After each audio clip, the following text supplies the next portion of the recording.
It's as American as apple pie. We've all heard this phrase before, but maybe in 2013 it is outdated. Perhaps Generation Z should start using the phrase, "It's as American as fast food." Today in America, it is hard to look around and not see a fast food restaurant. People are busy and always on the go, which creates a high demand for food made fast, affordable, and don't forget, a variety of choices depending on cravings. Fast food businesses have expanded their reach into many countries, creating a global appetite for their products. The world isn't just craving fast food, they are craving a piece of Western civilization. The success of the fast food restaurants such as McDonald's, Wendy's, KFC, and many more has given birth to fast food globalization, thus making our world more alike than different. In this documentary, we will learn about Thomas Friedman, the father of globalization, and his philosophies. We will also define globalization, and we will examine how fast food and globalization are connected. Lastly, you will meet citizens from foreign nations that will give us more insight about fast food in their countries. Thomas Friedman is known as the father of globalization and has worked in many countries including Jerusalem, Lebanon, and Israel. He has worked on many issues such as sustainable values, the U.S. financial crisis, and environmentalism. He served in foreign affairs and also as the chief economic and chief White House correspondent. On top of all of this, he has won multiple Pulitzer Prizes.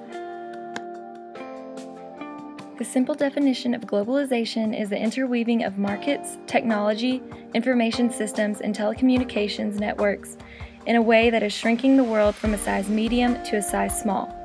It began decades ago, but accelerated dramatically over the past 10 years as the price of computing power fell and the world became an ever more densely interconnected place. But globalization didn't ruin the world, it just flattened it. Globalization was from the early 1800s till 2000. Yeah, it just ended. And that era of globalization shrunk the world from size medium to size small. And the dynamic agent of change in that era of globalization was not the country, but the company. The multinational, which went global in search of markets and labor. So in globalization 2.0, you went global through your company. That was the dynamic agent of globalization.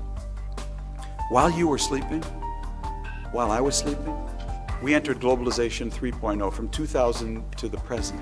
That's why the book is called The World is Flat, A Brief History of the 21st Century. And this era, this globalization 3.0, is shrinking the world from size small to size tiny and flattening the playing field at the same time. Only what's really new about this era is it's not built around companies globalizing, and it's not built around countries globalizing. The new thing in this era is that the dynamic agent of globalization in this era is the ability of individuals and small groups to globalize. So we've gone from a globalization built around countries to one built around companies to one increasingly built around individuals and small groups.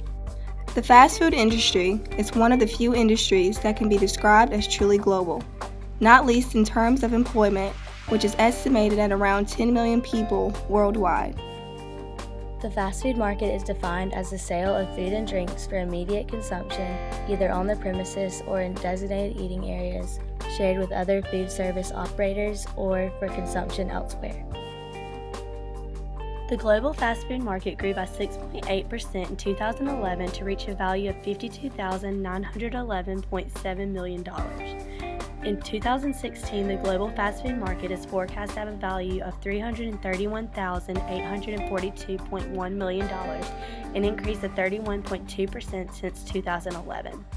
The global fast food market grew by 5.6% in 2011 to reach a volume of 243,204.9 million transactions.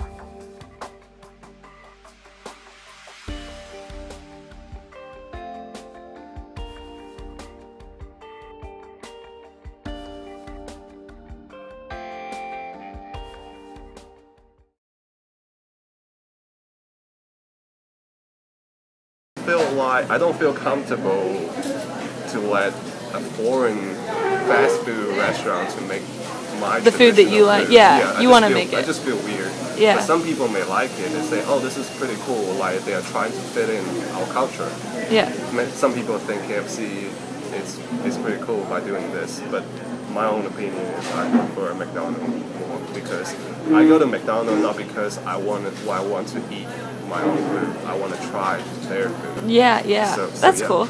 So yeah. So I like McDonald's. Do you like McDonald's in China better than McDonald's in America? Or Oh, you said they're pretty definitely.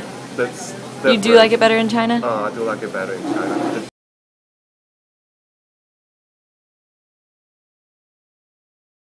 I think now it is. Originally it wasn't. I visited Nigeria this past December, and we have a KFC.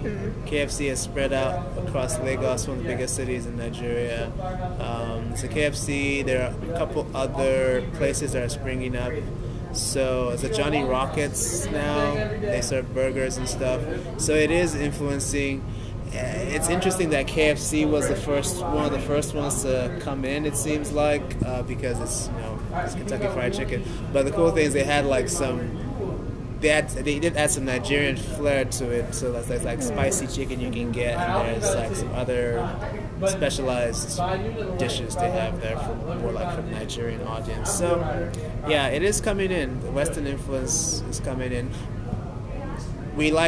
A lot of times Nigeria does copy the West, so even in fashion and other areas. So now fast food is coming in. Okay. American fast food restaurants have spread across the globe. While the restaurants Americanize other countries with our menu items, they are forced to introduce new food options that will appeal to the cultures of the restaurant's location. These restaurants are the ones that succeed, as Freeman stated. Companies that outsource to win. They're outsourcing to do their innovative turns faster, to grow their company larger. After all, restaurant corporations' primary goal is to make money, and the globalization of their restaurants increases their profit.